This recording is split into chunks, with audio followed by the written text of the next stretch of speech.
Their bitter disappointments with a lot of a novice submarine officer during the war.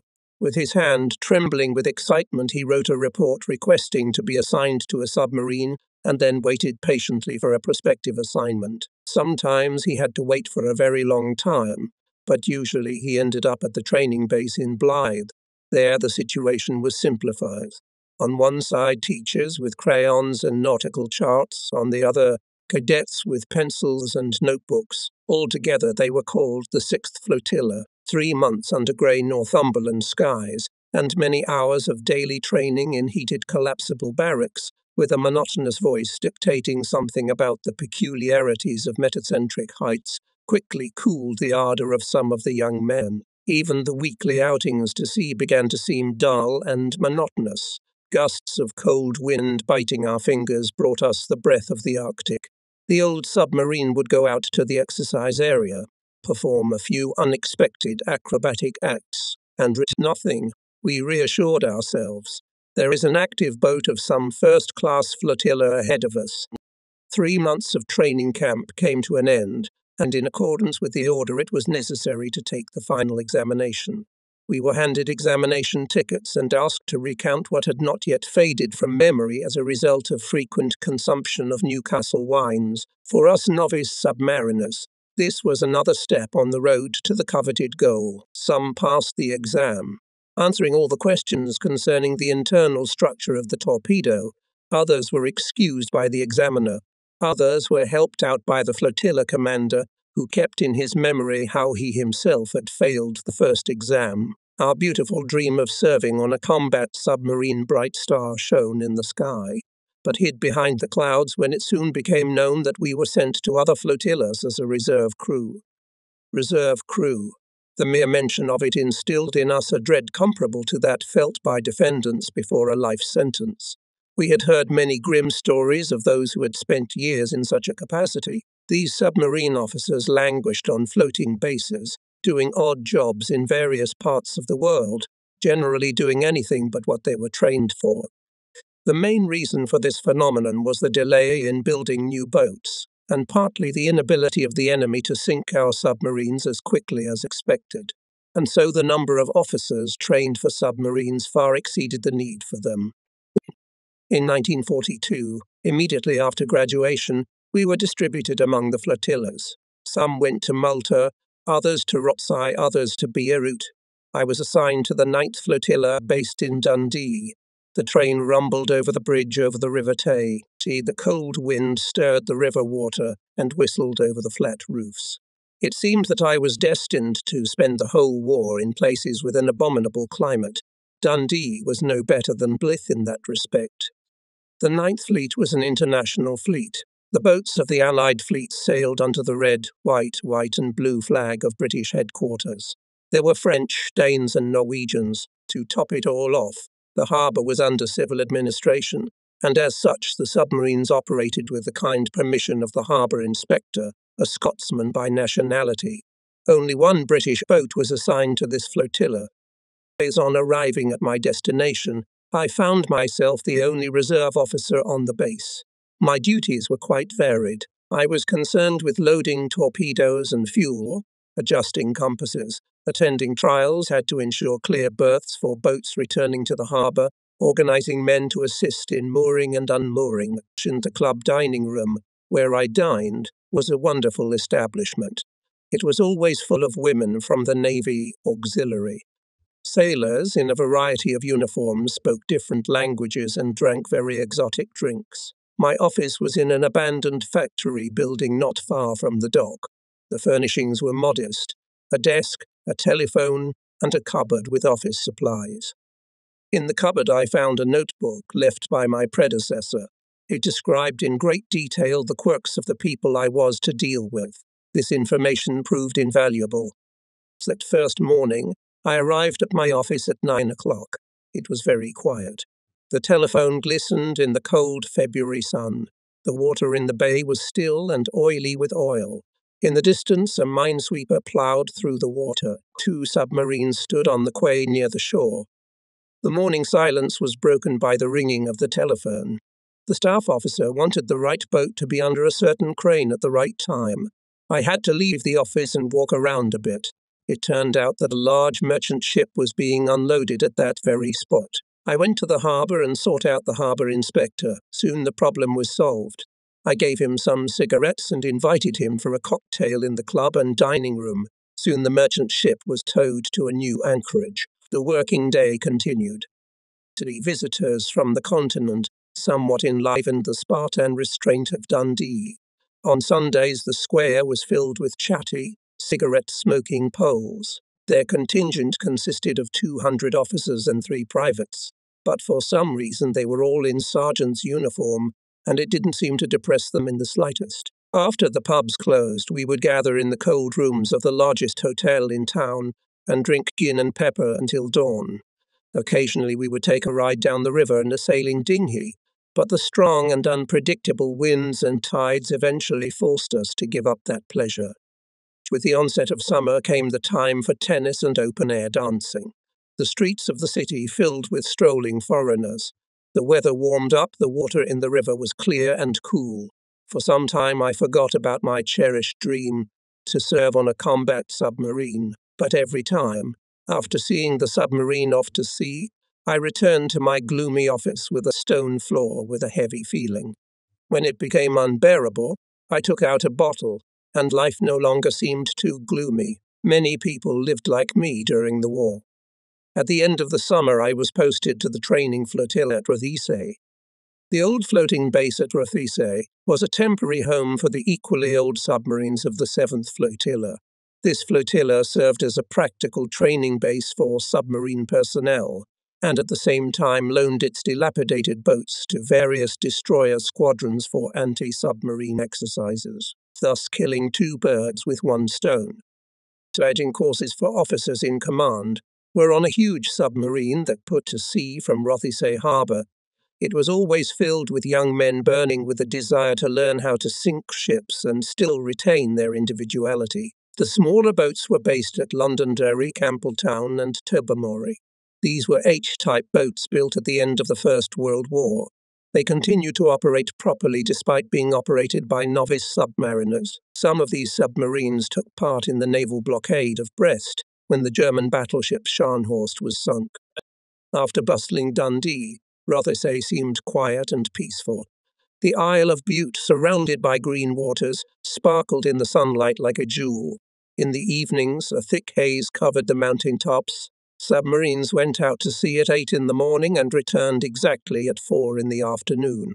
With their punctuality, they resembled city trains. The skirts of the floating base played the role of a deck on which the passengers of the first and third classes strolled. Barely had I time to go up one gangway and introduce myself to the commander, as I was already going down the other on the narrow hull of my first submarine. In the evening we were to sail for London to I looked at the steel submarine with rapt attention. Of course she would not raid and sink enemy ships, but there was a wonderful grace and unusual lightness in her narrow grey hull and tall fighting deckhouse. The sight of the submarine gave me real pleasure. We put to sea as the fog thickened over the water and the lighthouses flashed. When the bells struck 8 o'clock in the evening, I went up to the bridge to take my first watch. It was an exciting moment. Gone were the gloom, the depression, and the constant desire for a drink. The first stars appeared in the crystal clear sky. The sea seemed to me a dark cloud over which we flew on white wings. The land disappeared in the darkness, and only a few dim lights reminded me of its existence. The watchman who I had replaced left, and I was left alone in the darkness, breathed deeply of the fresh sea air, and suddenly realized that I was entrusted with a great responsibility. Every vessel that came alongside was a potential threat to us. I began to softly a verse that mentioned the rules of the road. The engines hummed as the boat travelled through the narrow inlet and out into the Irish Sea. A cargo steamer passed us on the starboard side, its stern lights flashing over the waves like the eyes of a promiscuous mermaid. And home waters, thought I, an old submarine, and yet the first step to the cherished goal has been taken. Londonderry. Day 1. We live in a wooden building called the Transatlantic Shed, for it used to be the place where passengers bound for the New World waited to land, Here in this humble place, we have a tiny cabin and a bedroom. During high tides, our boat stands at a small jetty. Early in the morning, when we put to sea, the town is still quiet. A few corvettes are huddled downstream, thin streams of smoke billowing from their chimneys. Shuddering, fighting the tide, the submarine turns round in the middle of the river. We amicably line up the hull in an even line to please the admiral, who can look out of the window of his house while shaving. The sun is already high, but there is still a nighttime freshness in the air. Against the mountains the city appears grey.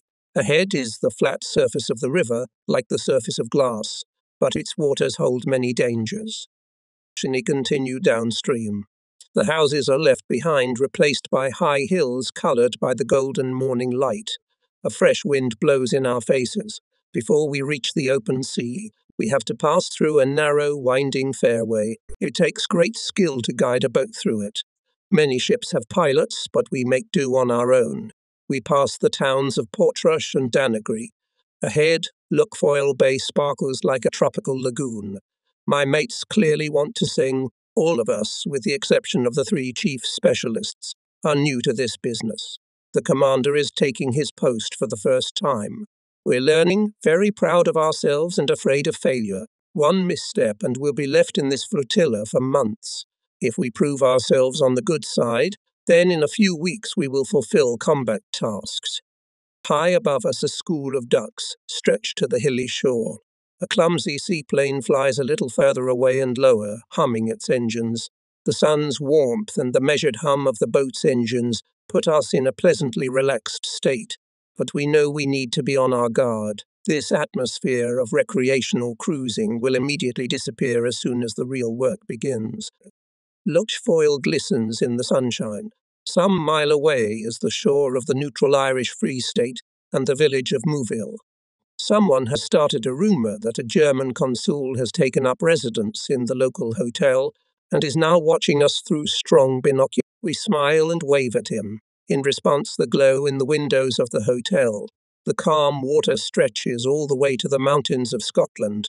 As the sun rises above the horizon, the sea loses its silvery cover and becomes increasingly blue. In the distance, in the northeast, several transport ships are smoking their pipes. The tiny destroyer swerves between them like a mad dog among the sheep. 8 o'clock in the morning.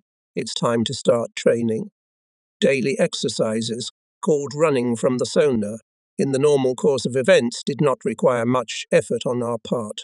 Our task was to dive to a set depth at a set time and place and go in a certain direction at a certain speed. These exercises usually lasted for an hour. The destroyer squadrons were to seek us out, attack us, and hypothetically send us to the bottom. After that, maps and log data were compared and conclusions were drawn. Sometimes destroyer captains gave us complete freedom of action. In this case, we could change course, stop, and lay low at will.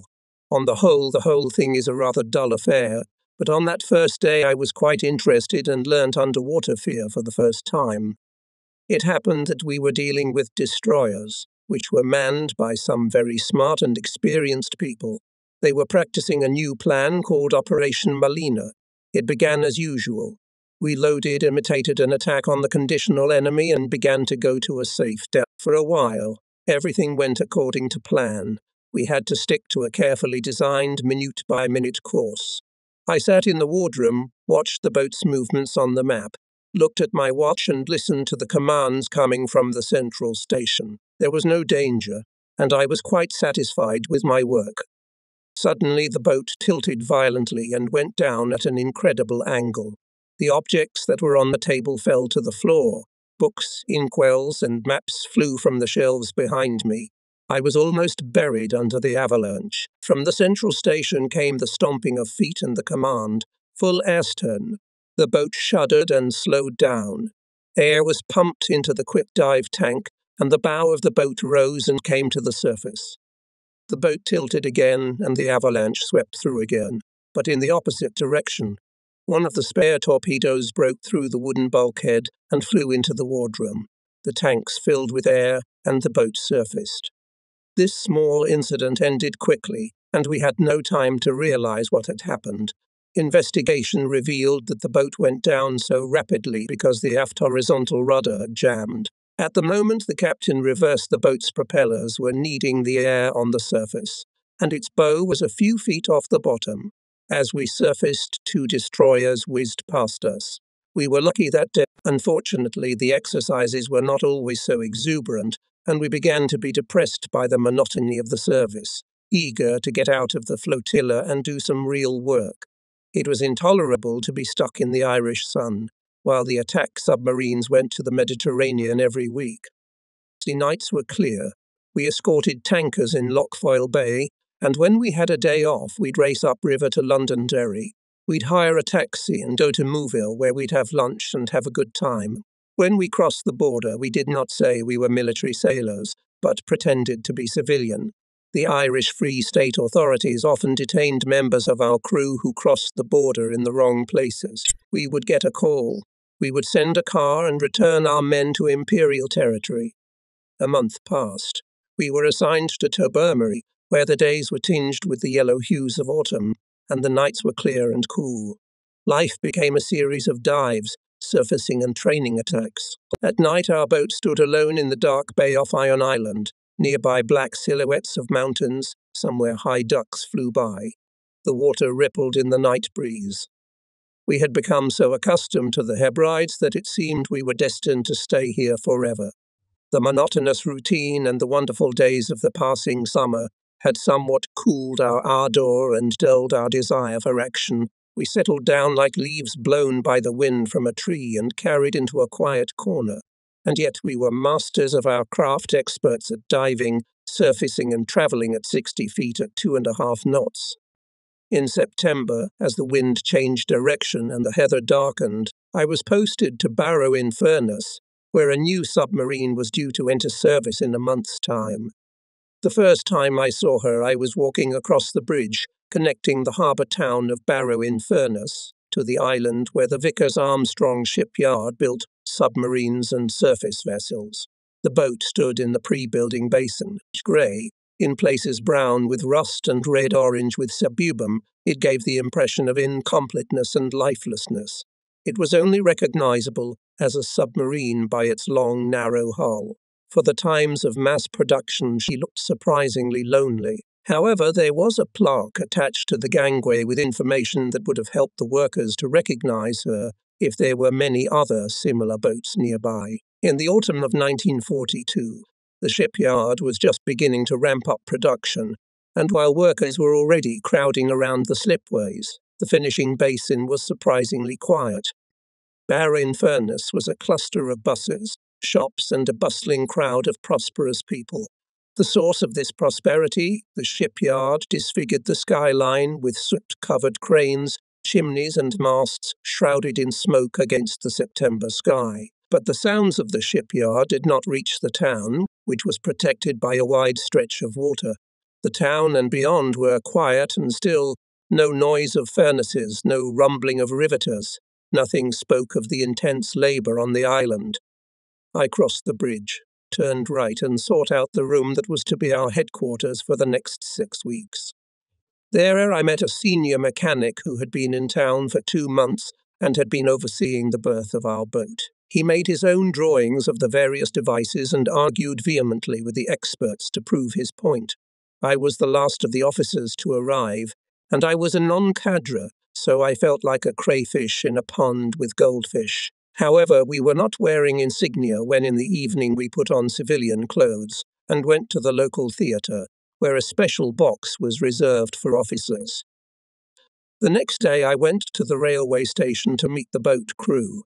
I was pleased to see that all the new arrivals had been through the preparatory course at Blyth, had sailed on training submarines and, like me, had experienced bitter disappointments on more than one occasion.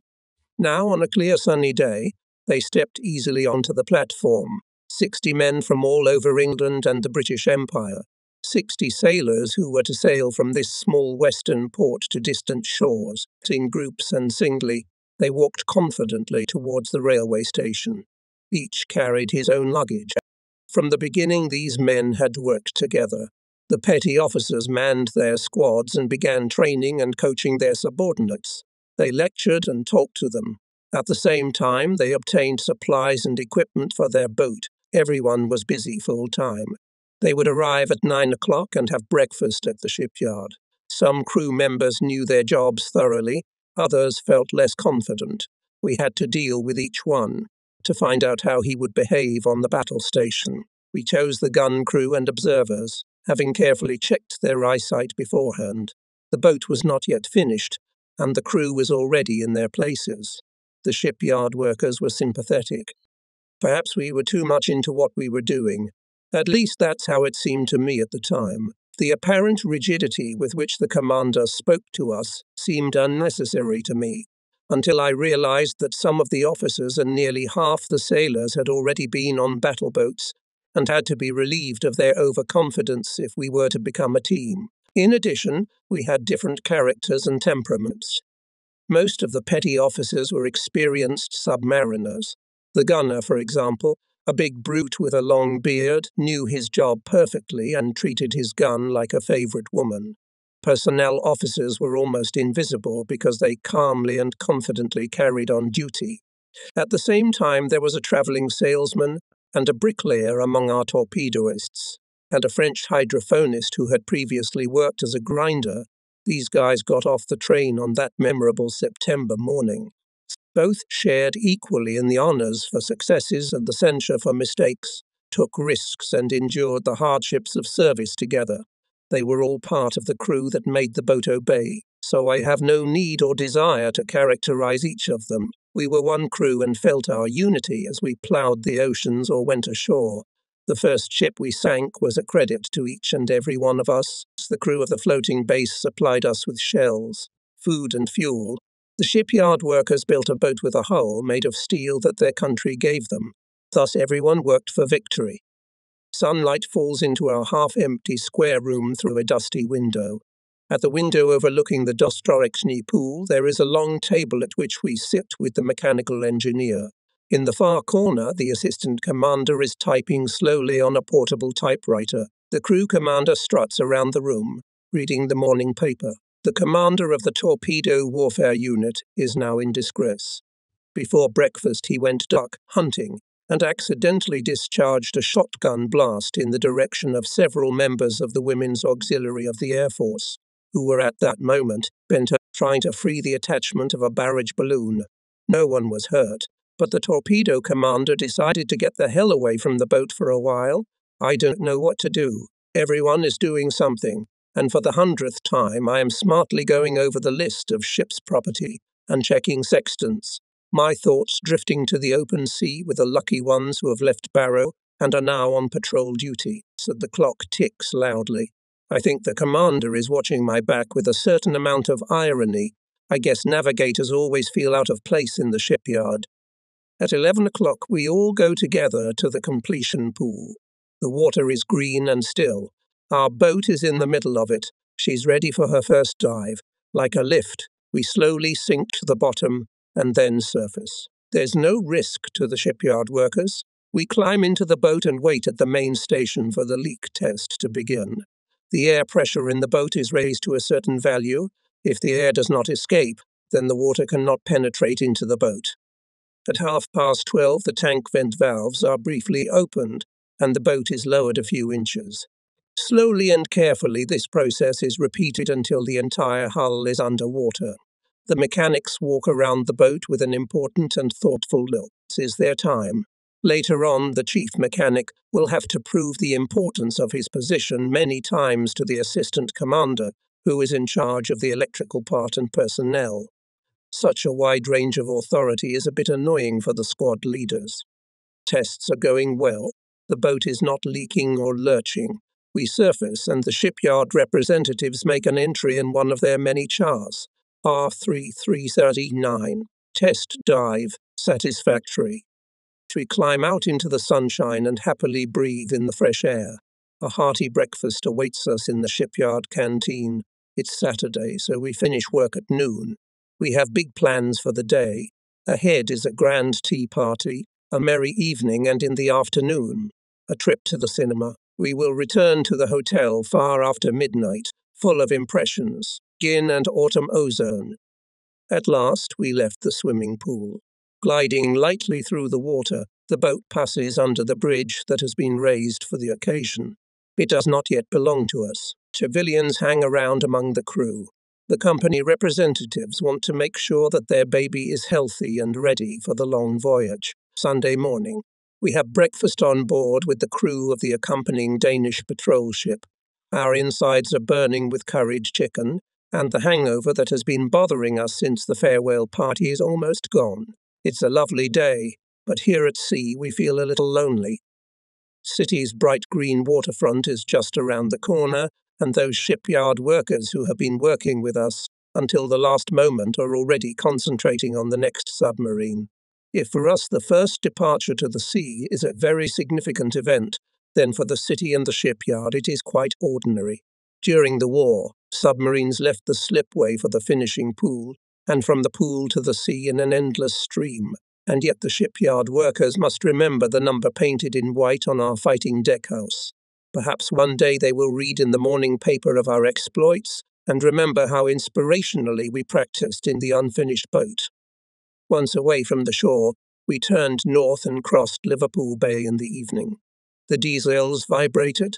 The boat jerked like a living thing as it cut the narrow bow across the water between the Isle of Man and Solway Firth Bay. We were at sea again, and we were sailors again. Encouraged by this, we went on watch, as if those serene 8 weeks spent in Barrow-in-Furness had never happened. We had a difficult time ahead of us.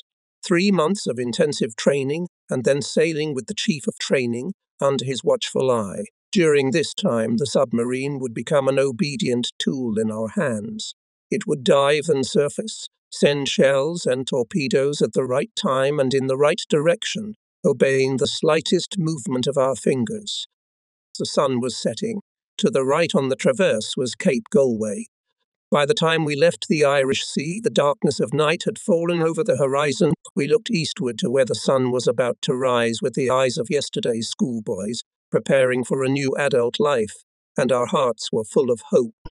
The great caravans of ships plying the Bay of Clyde were leaving the harbour town of Greenock and passing a number of buoys, passing through a cleft in the Cambrian mountains. On reaching the Isle of Bute, they would turn southwards and proceed along the Ayrshire coast. There were several areas in these waters where submarine exercises were held. It was here, between the islands of Bute, Kintyre and Arran, that we had our combat training in November 1942. This area was called Inchmarnock Waters. Clyde Bay was usually cold and foggy. Spiky rains came in from the west, from the Atlantic Ocean, and a strong wind drove millions of light lambs across the dark water. Sometimes in the morning the sky would clear. In such weather, after a hearty breakfast and hot coffee, we would float down the river, smiling at the day's arrival and eager to begin our lessons. These quiet waters, where no ships went, were beautiful in their own way. One could spend hours looking at the water surface in which the scarlet of sunset was reflected, at the mountains blackening in the distance at the rare lights on their slopes. We were cut off from the world. Sometimes the work continued into the night and we had to anchor in one of the quiet bays near a deserted rocky shore, overgrown with heather. Gradually we improved our skills. We tested the boat thoroughly. We dived to a depth of 450 feet and asked the crew of the destroyer to throw a depth bomb nearby. Spent hours patrolling the coastal waters, checking theory with practice. The boat was ours now. The civilians left her, taking with them a cheque for Pierce $350,000, signed by the commander on behalf of the Admiralty. We had to make sure that no taxpayers' money was wasted. Loch Long Bay stretched in a narrow silvery ribbon through the hills to the quiet village of Arrochar. We berthed the boat at an old wooden jetty and went to the local inn for a few drinks. To the west, the summit of Mount Cobbler was bathed in sunlight. As we sat down at the table and raised our glasses of beer, it seemed as if the world around us had frozen. Later we learnt that such marvellous moments are extremely short-lived, and we learnt the habit of not prolonging the pleasure. But then, in that Scottish village, we relaxed and leisurely sipped our beers. The next day was torpedo firing training, and we, enjoying the silence and intimate conversation, sat up late. Early morning. Our submarine is speeding along the bay. In some places it is very narrow, and the reflection of the hills overhanging its shores is closing in on its surface. Before the range we slow down, turn round and take a position for torpedo firing. The torpedo range is marked with buoys. Our gunners will check the torpedo tubes and give the new torpedoes a chance to prove themselves. Next to us is a motorboat, from which we will be given the command to start firing. At the end of the range is a small fishing vessel. Observers on it waiting for our torpedoes, combat charge compartments which are filled not with trinitrotoluene, and at the edge of the steep grassy shore is a picturesque grove of birch trees. Every now and then fish jump out of the water, but we don't care about beauty. We are waiting for the signal. The moment is very important. Below in the torpedo compartment, our specialists are adjusting the instruments that will record all the necessary indicators. These problems are of vital concern to us. Anthony, I have to secure the position for the torpedo attack, and then I can safely smoke on the bridge and wait for a sharp jolt, indicating a torpedo salvo. The sailors on the motorboat stirred, so we smile at them in a friendly way. In us lives a sense of maritime camaraderie. The drill has begun. The boat shudders and the first torpedo goes to the target, leaving a trail of air bubbles. The traces of the first 3 torpedoes disappear in a grey haze. The 4th torpedo suddenly attracts our attention. It is sharply deflected to the right, jumps like a cheerful dolphin, jumping onto the shore and, sweeping away everything in its path, disappears into the thickets of ferns. A thin jet of smoke rises into the air, and the smell of hot oil tickles the nostrils. The motorbot immediately moves off to look for the fugitive. This incident with the prodigal torpedo did not upset us at all. On the contrary, it amused us and showed us that we are not all-powerful. The specialists bite their nails and shake their heads. The pale sun is sneaking south in a low arc. On the shore, the ruins of a small stone building are visible among the trees. Arakar. Many memories are associated with this village. One day, the local virtuous matrons decided to organize a dance for us.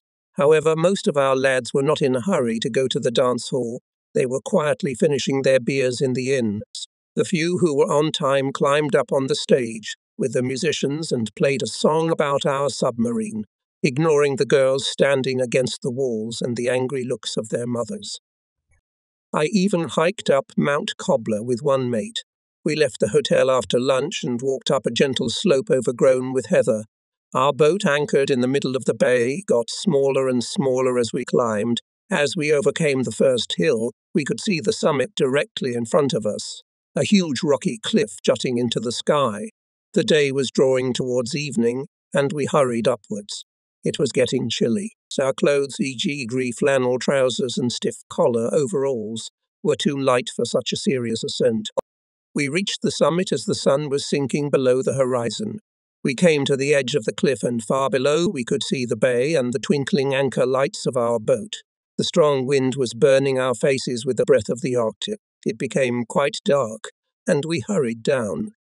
An hour later, exhausted, cold, half-drunk on oxygen, but satisfied, we came across a group of cheerful men and women who had camped for the night at the foot of the mountain. A lively conversation ensued. They appeared to be members of a climbing club from Glasgow and were about to start climbing Mount Cobbler at dawn. We looked at them with surprise, but did not dare to tell them that in their light uniforms they had recently stood on the summit, for which they had sacrificed their short holiday and had stocked up on maps, warm shoes, ropes, bolts with hooks and other equipment. After saying goodbye, we descended to the road and with difficulty travelled the last miles to the bay. On the boat we were greeted without much enthusiasm. Our mates raised their eyebrows in surprise and looked at us as if we were crazy. We kept a proud look and sipped our whiskey with great pleasure.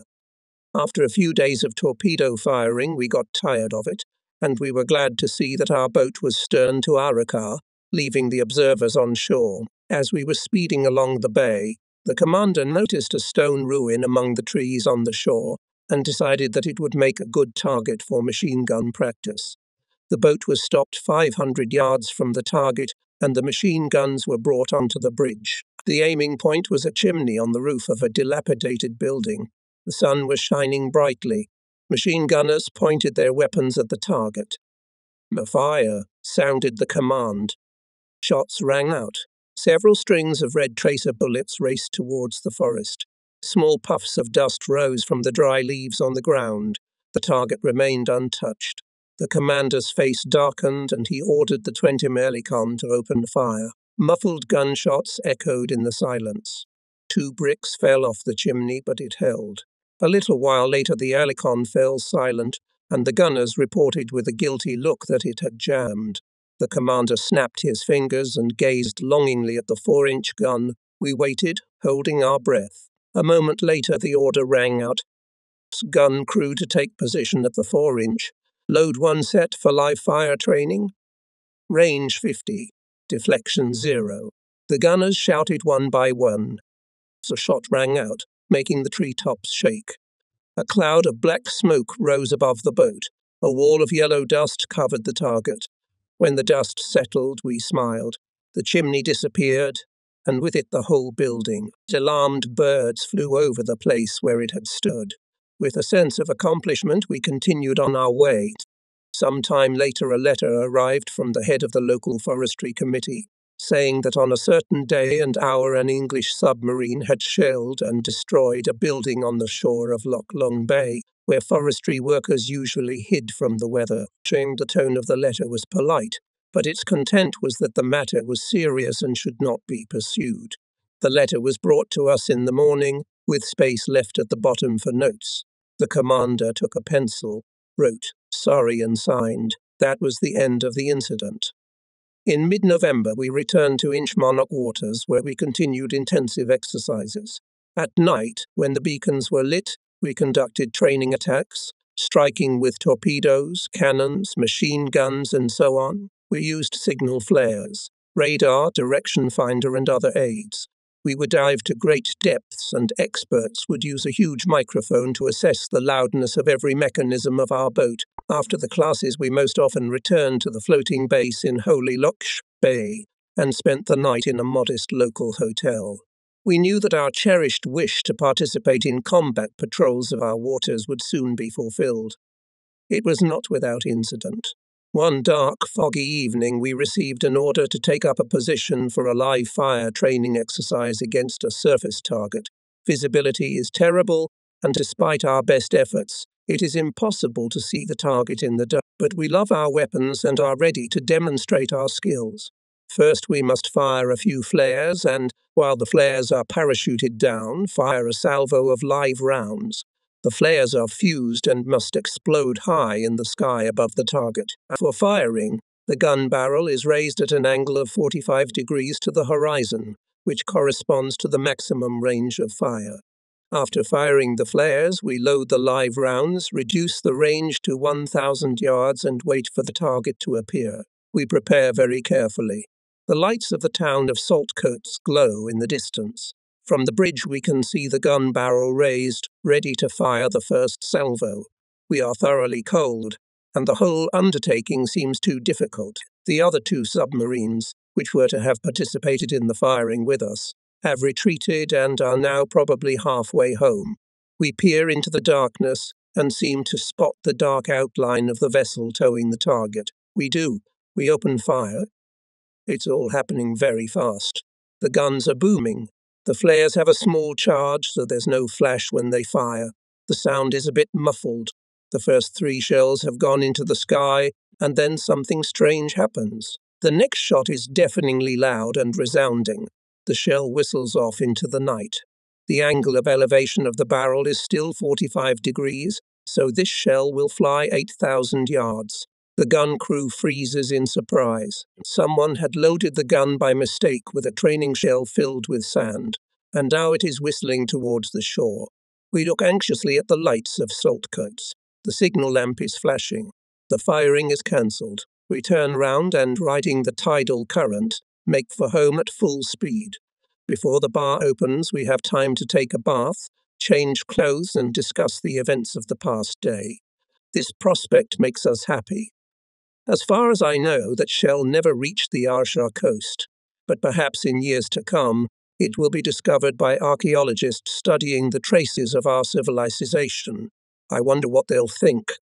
In mid-December, we completed our training and were declared fit for combat patrol duty. We were granted leave of absence. Our boat was left standing in the icy water. She passed the tests. Her steel body was strong and her nerves were sensitive to our... While we rested with our loved ones, she stood silent and motionless at the floating base. But when we returned, her heart would beat again and blood would once more run through her arteries. In her dark compartments, the lights will come on and the silence will be broken by our cheerful voices. Meanwhile, in different parts of the British Empire, the crew of the boat were resting and regaining their strength. These sailors, whom I intend henceforth to call by the collective word we, and had for a time remembered their individuality and had become independent, like leaves plucked by the wind from a tree and scattered in various corners of a garden. Mid-December. It rained all day, but by evening the sky cleared and a few pale stars appeared in the north. The tops of the mountains are still obscured by clouds. The River Clyde silently carries its waters to the sea. In the distance we could see the dark outlines of large merchant ships. On this winter evening we left Holy Loch Bay and headed for the North Cape. Thus began our first combat patrol. The boat was buzzing with life, with 60 young hearts beating in its steel hull. 60 young people who had risen in spirit and were ready for exploits were doing their job in a coordinated manner. Everything was in order. We set sail, cautiously past the standing ships, rounded the buoy, turned sharply to the right and past the boom barrier.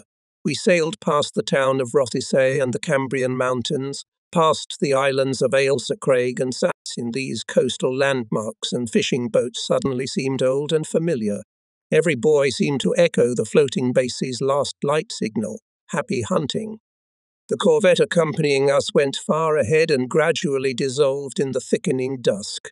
We saw only a shivering spot of light. The southwest wind whistled among the hills of Ayrshire.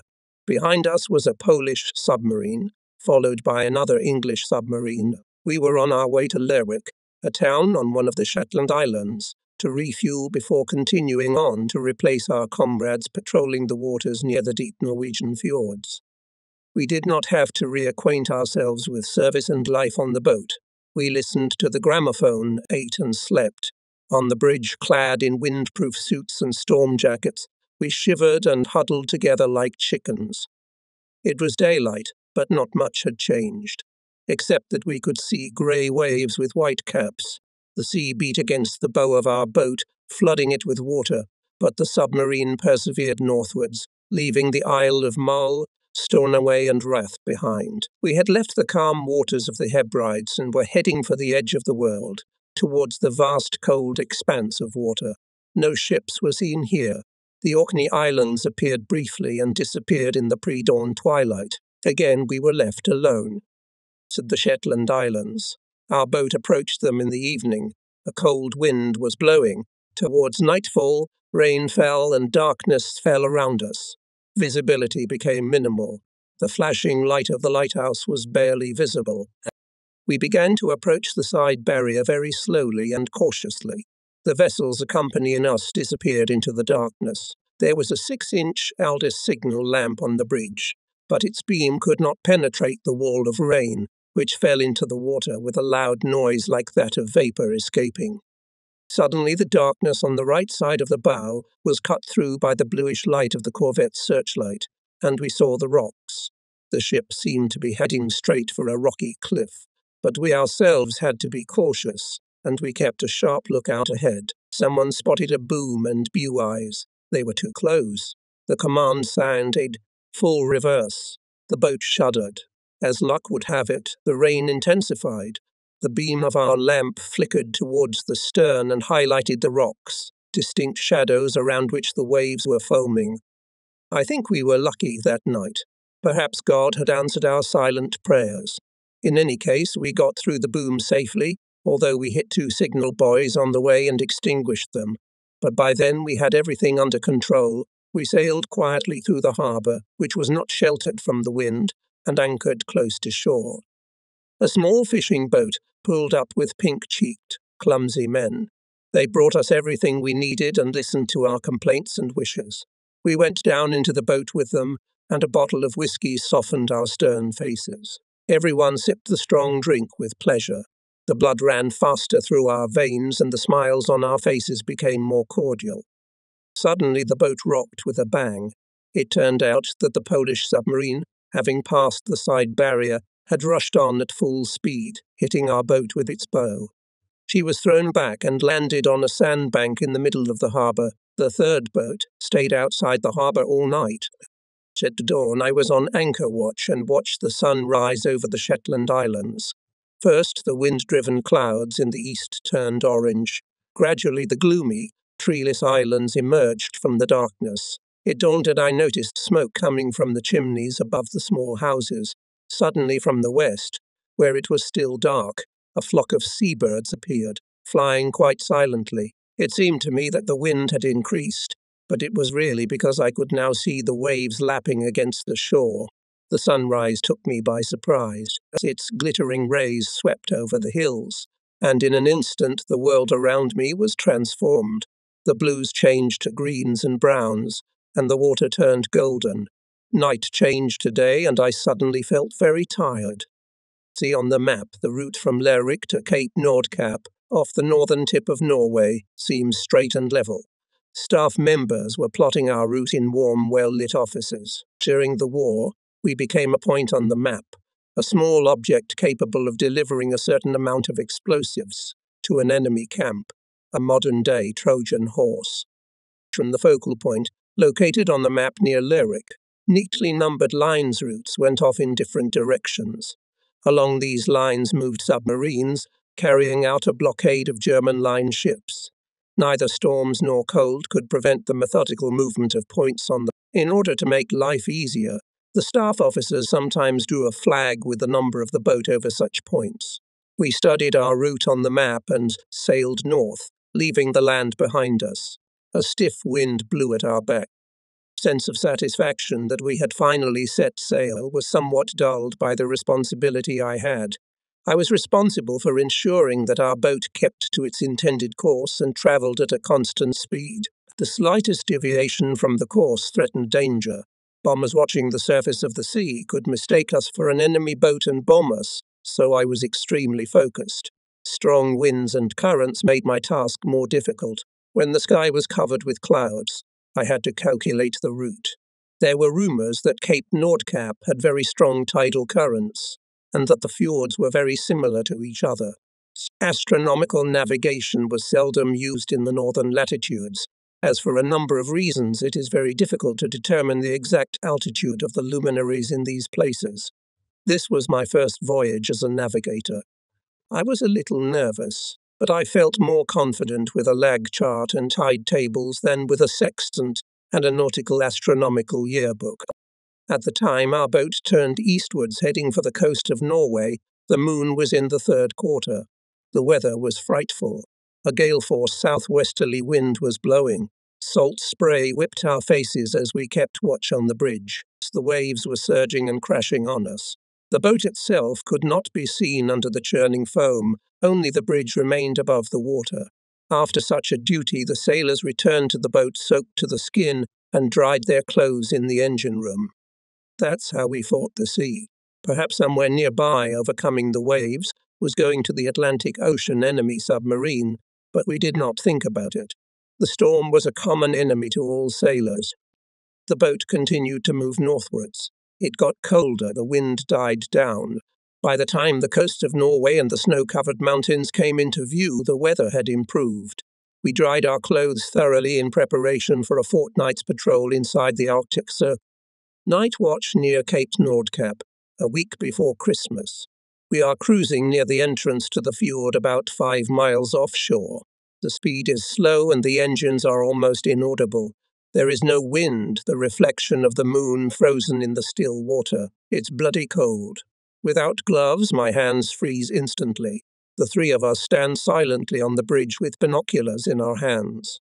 To the south of us are jagged chains of mountains, To the right on the traverse, a narrow fjord cuts into the land and disappears among the rocks. Somewhere out there in the distance is the enemy. His ships at any moment may appear in our field of vision as dark moving squares. Far to the north of us, a British convoy is travelling through pack ice towards Murmansk, which explains our presence in these dark waters. Straight ahead of me is the curved leer of the bridge, the cold of which I can feel with my elbows. A little further on is the long barrel of a 4-inch gun, and finally the dark, broad bow of our boat swaying gently between the waves.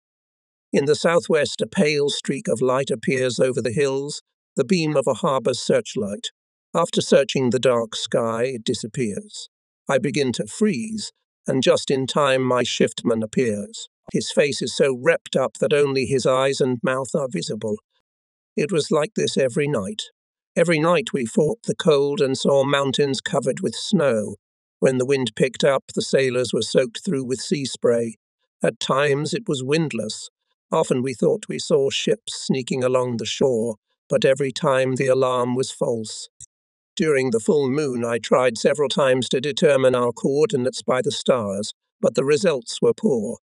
On one occasion, I found that we were 50 miles east of our fjord, and when dawn broke, we were far east of Cape Nordkap. The storms came on suddenly.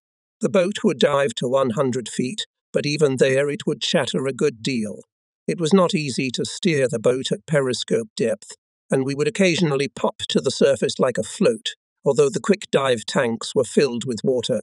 Enemy observers probably made big eyes when, from the snowy cliffs, they saw the boat suddenly appear in the midst of the grey raging sea and disappear under the water again.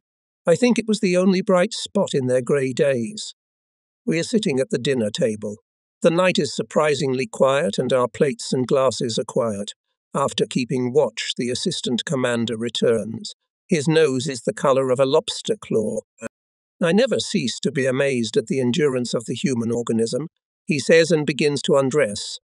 We watch this incredible striptease with curiosity. Water drips from his clothes. He informs us that the sky in the southeast is once again being illuminated by spotlights. Our electric fireplace puffs with warmth. The lamps on the table illuminate the smoking food. A figure in strange garb moves past. It's one of the replacement watchers on the bridge. He is clearly in no hurry. After eating, I don't want to leave the warmth of the frosty night and look at the mountains with snow caps on their tops. We look after him and think about the pleasure of taking a hot bath on board the floating base. There has been only one incident during our patrol. At lunchtime, a howler suddenly sounded. The officer of the watch reported that light flashes and searchlight beams were seen in the vicinity. However, the enemy did not appear, and we decided that it was some kind of exercise. Our boat left these shores on a quiet moonlit night. Setting a course for home to the west, we looked back. A dark, long object suddenly appeared in the light of the moon path and disappeared before we could catch our breath. The scene made a great impression on everyone. Our shift came up on time. Quietly and without pomp, one submarine replaced the other, as had been stipulated by headquarters. And that was another small facet of the war. The road home turned out to be full of contrasts. In the afternoon, the pale sun shone. The whitish sea showered us with spray, which quickly froze and covered the bridge with white hoarfrost, so as at night we were a ghost ship, a shimmering light, burrowing into the waves and casting huge chunks of foam, bubbling and hissing in the keel jet. As the waves rose, we were overcome with impatience. We wanted to get home and soak in a hot bath. It's a clear, sunny day. We're speeding through the blue waters.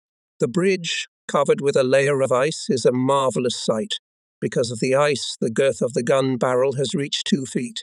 Even the radio antenna has tripled in size. I raise my eyes to the sky, and the thought occurs to me that from the aeroplane we are hard to distinguish from the frothy crests of the waves.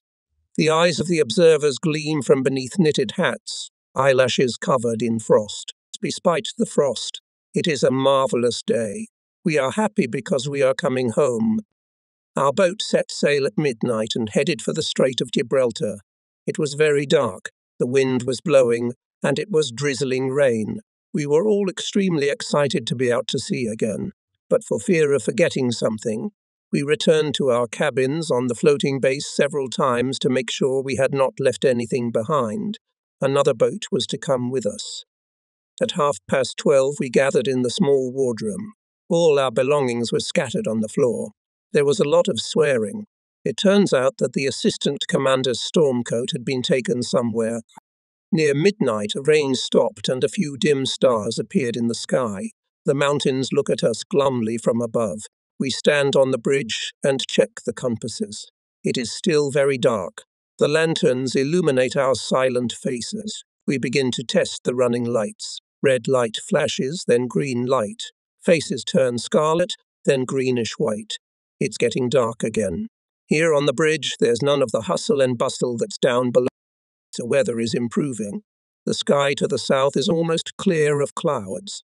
We hear the sharp commands of the officers. To our right is the dark side of the floating base over which several figures are leaning. They are friends seeing us off. The preparations are finished. At midnight, the boat commander appears. The ropes fall into the icy water. The sailors standing on the hull are talking about something, but we can't make out their words. The last signal is given by the flotilla commander. We are free. The boat begins a slow, silent movement. Another submarine follows us. Her crew chants in unison, "I'll come back to you when the apple trees blossom." Our boat passes the boom. The engines start running loudly. Two whitish clouds appear above the water. They left our native shores again. The night was clear.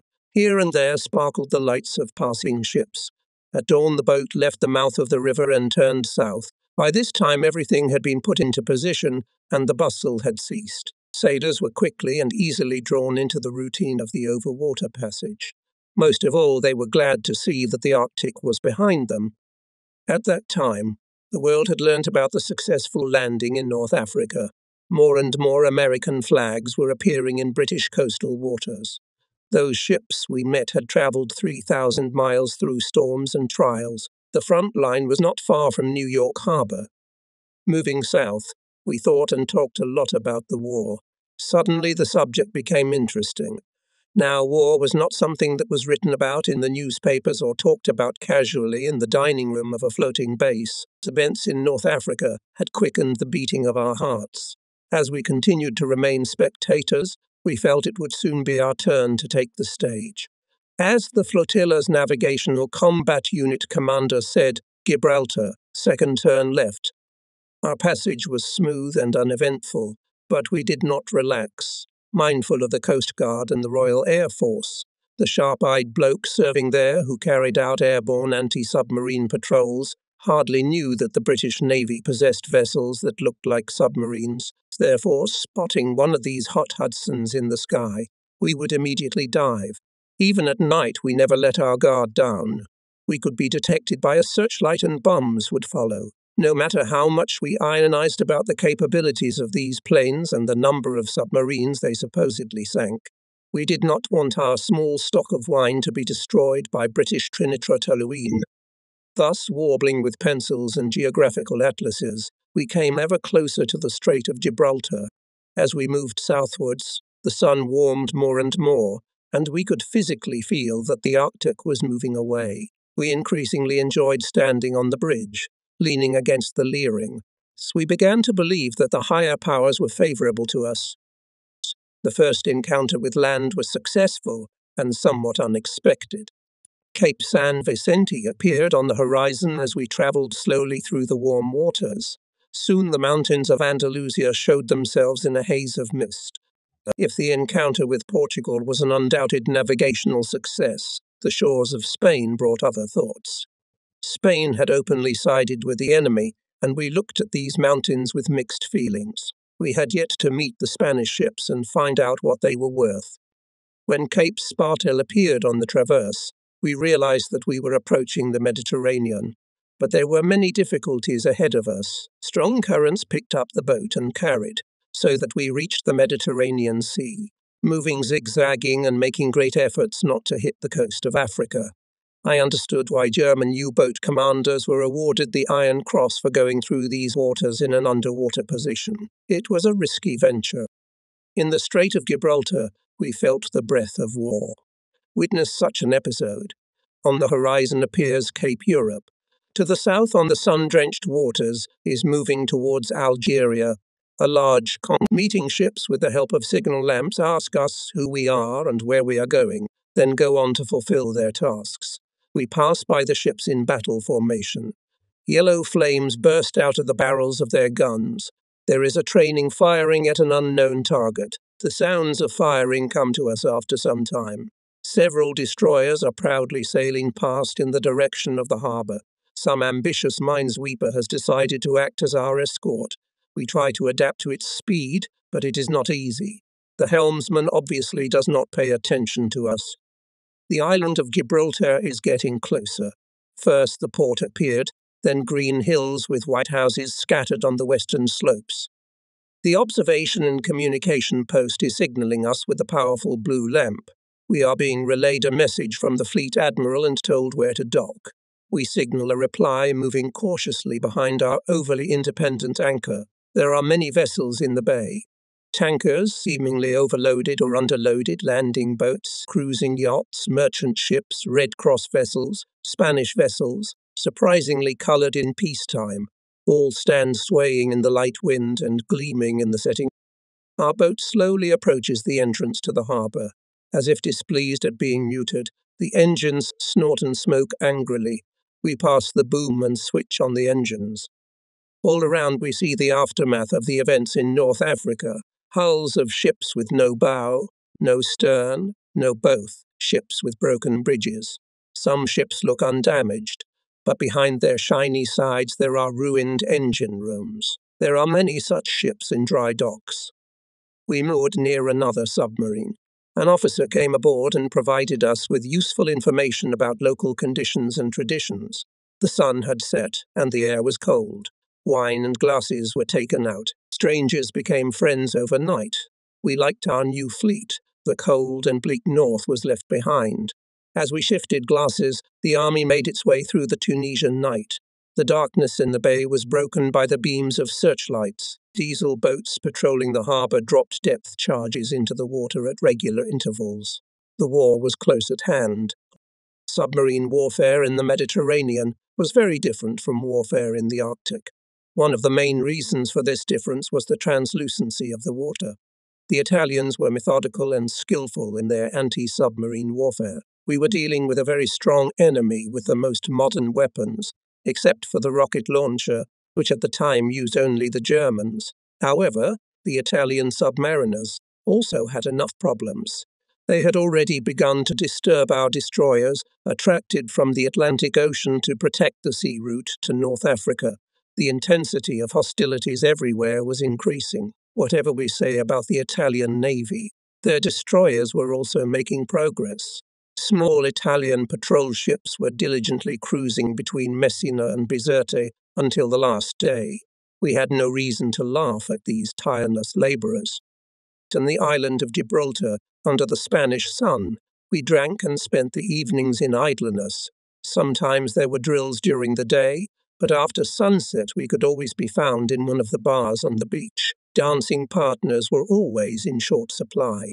A few women from the Navy Auxiliary attended only those events held in the clubhouse dining room nestled on top of the cliff. We did not feel very confident in this establishment, and after several unsuccessful attempts to compete with the 400 other men, turned our attention to the liquor stores.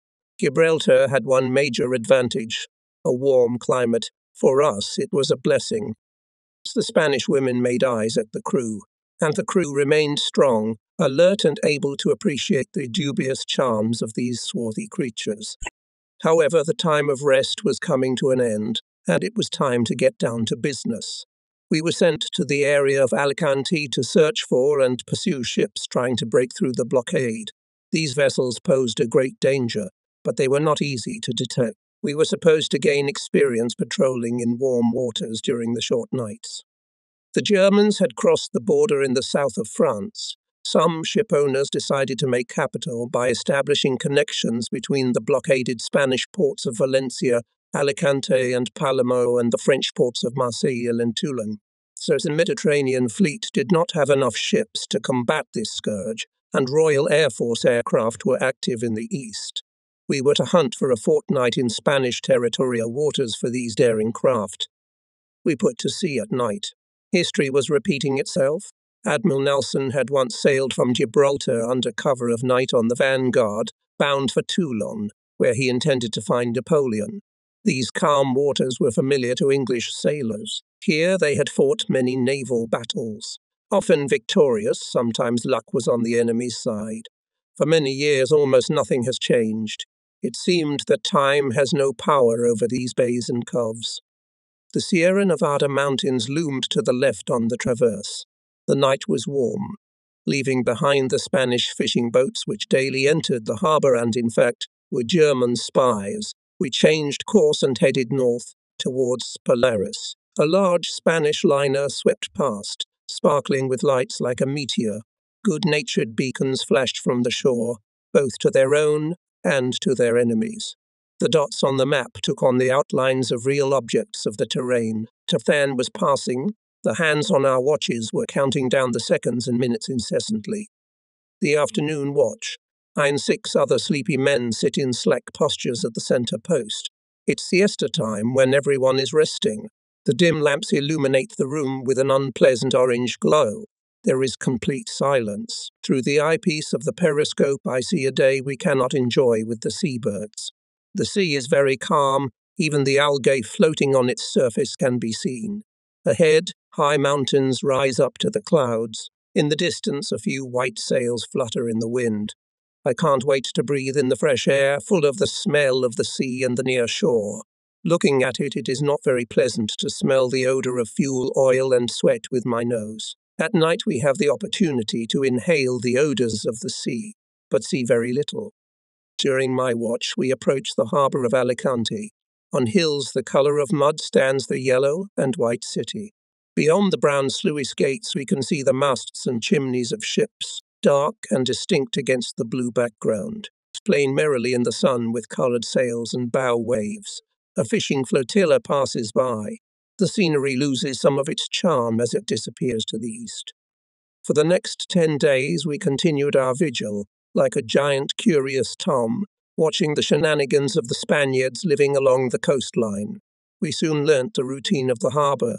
The fishermen went to sea at dawn and returned in the afternoon. Lorries carried their rightful booty up the roads, disappearing among the high hills. It was more fun at night. The sailors missed their work and took the task before them seriously. Everything that was going on had a certain ominous tinge to it. Often we noticed dark outlines of unlit merchant ships, but they passed close to the shore and disappeared behind the breakwater. At dawn, the position of the masts and pipes of the vessels always appeared different from that at night, but we had no reason to attack vessels that were moving in the dark. The signal lights were lit on the breakwater, and when the boat surfaced, the steel plates of the hull played brightly. One day we passed close to a small fishing boat. The fisherman evidently noticed us, but gave no sign of his surprise. Throwing a burning cigarette butt in our direction, he put on his oars and sailed away. Despite the clear days, starry nights and beautiful scenery, our crew members wasted no time and continued to learn. We chose innocent merchant ships as decoys and launched false torpedo strikes against them. We established a routine that our crew adhered to punctually. We were now confident and proud of the quality of our combat training. Having tested our boat in action, revealed all her qualities. She had no secrets from us. She became an obedient executor of our will. At the same time, we treated her with great respect. After some time, we were called on the radio and given the order to go to Algeria. This order was the first indication that we were considered ready to participate in the heavy war that was unfolding in the Mediterranean. We had a pleasant sea voyage off the coast of Spain and gained useful experience. We were unlucky in some respects. Other U-boats patrolling off this coast detected and destroyed several vessels attempting to break the blockade. The sounds of torpedoes and depth charges travelled far and wide in these warm, calm waters. From time to time we heard strange rumblings. The echo of war reached us in the depths of the sea. These ominous sounds did not allow us to forget that our boat was filled with many tons of high explosives, and our souls trembled with the realization of the importance of our mission. Tired of long training, expectations, and disappointments, we were eager to fight and ready to pounce on any vessel of the accursed Axis. We had strength and gusto.